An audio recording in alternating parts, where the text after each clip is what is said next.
ce jour dédié pour la protection de tout âme Israël, où qu'il se trouve, par rapport à nos ennemis, la libération des otages, et la venue du Mashiach, Bekarov, bientôt, Berachamim, avec beaucoup de miséricorde, Bezrat Hashem. Notre paracha, chers amis, une des parachas les plus décisives de l'histoire, paracha Toldot, naissance de Yaakov et Esav. Dès leur naissance, chacun va dans son chemin.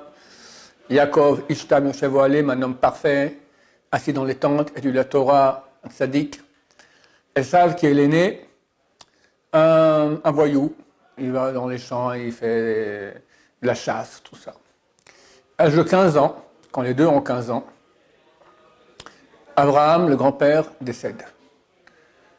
Bon, on organise l'enterrement, oraison funèbre, et on attend que le petit-fils, il a deux petits-fils, Yaakov et Esav, on attend le petit-fils, Esav qui vienne, on cherche, on ne sait pas où il est. Il est dans les champs, il est en train d'attraper des ratons, qu'est-ce que j'en sais moi, il s'occupe de ses occupations. Bon, on ne peut pas attendre comme ça, on fait l'enterrement, on revient à la maison, le monde entier vient pour consoler les endeuillés, il y a un monde fou là-bas. Et Yaakov prépare un plat de lentilles rouges, parce que c'est le plat des endeuillés.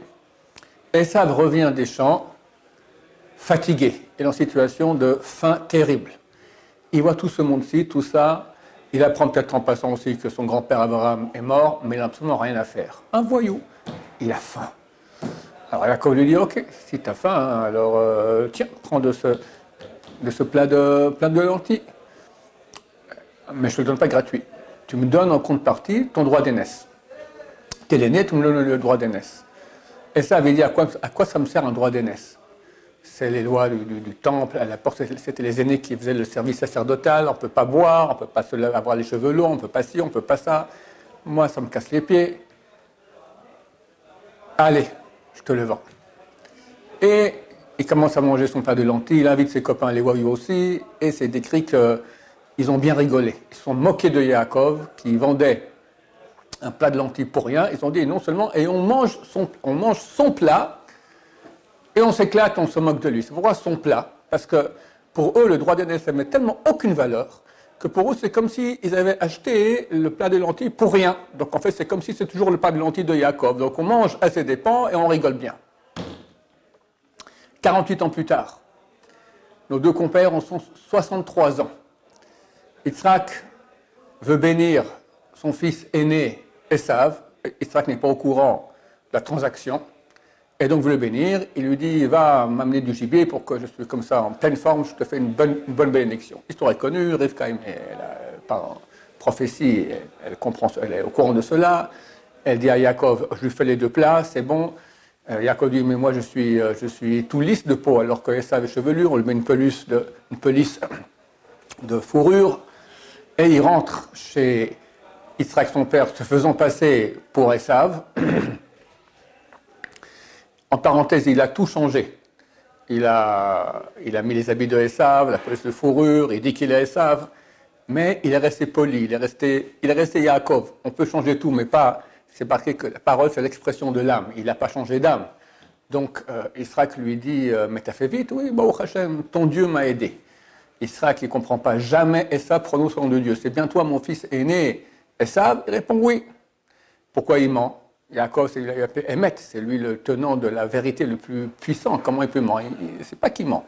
On a le droit de mentir pour ne pas se faire voler. S'il avait dit à Yitzhak, papa, j'ai acheté le droit d'aînesse déjà il y a 48 ans à Esav, ah oui, et contre quoi? Contre un plat de lentilles. Contre un plat de lentilles, tu as vendu le droit d'aînesse? Et ça me l'air bizarre. Amène-moi Esav. Esav, c'est vrai ça, mais il n'a jamais de la vie. Yitzhak, il a un doute maintenant, qui a raison. On a un principe qui dit à Moshe Mechagol Avaraya, celui qui veut prendre une chose qui appartient à un autre doit amener une preuve comme quoi il a pris. Jusqu'à nouvel escient, aux yeux de Yitzhak, l'aîné c'est Esav. Tant qu'il n'y a pas de preuve qu'il y a une transaction, donc il reste Esav, donc il aurait béni Esav. Yaakov, sachant qu'il a raison, doit mentir, il a raison de le faire, pour ne pas se faire voler. Et il dit aussi à son papa, papa, lève-toi s'il te plaît, je t'ai amené le gibier que tu m'as demandé. C'est pas des façons de pas. On voit après Esav rentrer. Papa, lève-toi! Genre, jamais le nom de Dieu. C'est juste un enseignement de parenthèse. que la parole, on ne peut pas la changer. Donc, Yitzhak, croyant que c'était Esav, le bénit. Il le bénit, Yaakov sort, Esav rentre, et il apprend que Yaakov lui a pris la bénédiction, il se met à hurler, Sakak Dolor Mara, un cri énorme et amer. Il se met à pleurer. Yitzhak le bénit aussi. Mais Esav dit, non, c'est la deuxième fois qu'il m'a eu. Avant, il m'a pris mon droit d'aînesse, et maintenant, ma bénédiction. Mais toi, tu ne voulais pas le droit d'aînesse. Tu l'as vendu pour un plat de lentilles. Qu'est-ce qui t'arrive maintenant que tu regrettes? Sur place, le plat de lentilles est devenu aveugle. Il a mangé. Et pour lui, le droit d'aînesse ne vaut plus rien. Après réflexion, quand même 48 ans sont passés, il se dit, non, quand même, c'est dommage, je me suis fait avoir. Et maintenant, on lui a pris la bénédiction. Il se dit, c'est marqué, il a dit dans son cœur, quand mon père Isaac mourra, moi je m'occupe, je vais liquider Yaakov. Effectivement, lorsque Yaakov, on est beaucoup plus tard dans l'histoire, Yaakov et Esav, les deux, ont 117 ans. Yaakov revient de 20 ans d'exil chez Lavan, avec sa famille, avec beaucoup d'enfants et des centaines de milliers de têtes de bovins. Et Esav vient pour le tuer, parce qu'il veut se venger qu'on lui a pris la bénédiction. Yaakov connaît bien Esav. Il dit, bon, ça va, je vais régler le problème. Il lui envoie des cadeaux. Des chameaux, des ânes, des bœufs, en tout 580 bêtes. C'est rien, c'est rien. Esav, il a amené avec lui une armée entière, il faut les payer. Et il aurait dû lui envoyer ça sur la tête. Mais Yaakov connaît très bien Esav. Esav, il voit les choses de ce monde-ci, il devient comme un idiot, d'accord? Et il voit Yaakov, après il l'embrasse, il y en a qui disent qu'il a embrassé sincèrement, pas sincèrement. Et là aussi, il s'est fait avoir parce que ses yeux ont vu. Regardez l'épisode aussi qui va dans ce sens-là. Lorsque Yaakov est décédé en Égypte, on amène son corps pour l'enterrer au caveau du Marpella. Et là, Esav dit non, la place au caveau du Marpella, c'est pour moi. Mais tu l'as vendu déjà à Yaakov. Alors il dit d'abord, montrez-moi un shtar, un acte de vente. Qu'est-ce qui s'est passé? Yaakov, il a rencontré Esav, il lui a dit, écoute, tu sais, le caveau du Marpella, normalement c'est toi parce que tu es l'aîné. Mais moi je te l'achète. Et il lui a fait un tas d'or. Un tas d'or. Esav, il a vu ça. C'est bon, prends quelque chose que j'en ai à faire moi, être sous terre, que je sois sous terre là-bas ou sous terre là-bas, pour moi c'est exactement le même. Il a vendu. Bon, pour finir, il demande d'avoir le contrat. On envoie Gad. Gad, Ayala Shloucha, c'est marqué, comme une biche envoyée. Il est extrêmement rapide, courir en Égypte. Il y avait le fils de Dan, il s'appelait Hushim. Hushim, il est avec la civière comme ça, le corps de son grand-père Yaakov, et il est sourd. Alors, il ne comprend pas pourquoi on attend une demi-heure, 1 heure, 2 heures. On lui explique après. Quoi? On va attendre maintenant comme ça, avec mon grand-père, grand-papa, comme ça, ici, en honte, au soleil, on attend qu'il aille en Égypte revenir. Il vient vers ça avec un golf. Golf, je crois que de là est venu le mot, le bâton de golf, d'accord? Golf, c'est en araméen, c'est un bâton. Il lui a coupé la tête. La tête a roulé dans le caveau du Marpella. Le corps a été enterré après en Séhir, dans le pays de Esav. Donc là, on voit aussi que Esav, il a un comportement pas cohérent. Il est prêt à vendre le caveau du Marpella, il dit qu'est-ce que j'en ai à faire, où est-ce que je vais être enterré, contre un tas d'or, puis après il regrette, d'accord, et il se tue pour cela. En fait, il faut comprendre qu'Esav, ce n'est pas un petit personnage. Si sa tête a été enterrée dans le caveau du Marpella, c'est quelqu'un de très, très, très, très grand. C'est marqué qu'à la fin des temps, quand Mashiach viendra très bientôt, alors à tous les tzadikim, et plus proche de l'armoire dans laquelle on met le Sefer Torah, va s'asseoir là-bas Esav. Tout le monde va dire, non mais ça ne va pas, qu'est-ce qu'il fait ici ce rachat? Tous vont essayer de le faire descendre, il ne va pas descendre. Les anges vont venir, vont essayer de le faire descendre, ils ne vont pas le faire descendre de là-bas. Parce que Dieu viendra, le dira dehors. Et là, il devra sortir. Donc ça veut dire qu'il a un niveau très haut. Mais le corps est pourri. Le corps est pourri. Il y a la tête et il y a le cœur. La tête de Esav, elle était énorme. Pourquoi Yitzhak l'aimait tellement? Parce qu'il comprenait bien qui c'était. C'était un homme d'un calibre énorme, phénoménal. Mais il a été tenté par son corps. Il voit un tas de lentilles, il oublie tout. Il voit un tas d'or, il oublie tout. On lui voit 580 bestioles qu'on lui envoie, il oublie tout. Pauvre type! Mais nous, chers amis, on est mieux que ça. Tout le monde sait qu'est-ce que la Torah nous demande. Tu vas dans la rue, il ne faut pas regarder une fille qui passe dans la rue.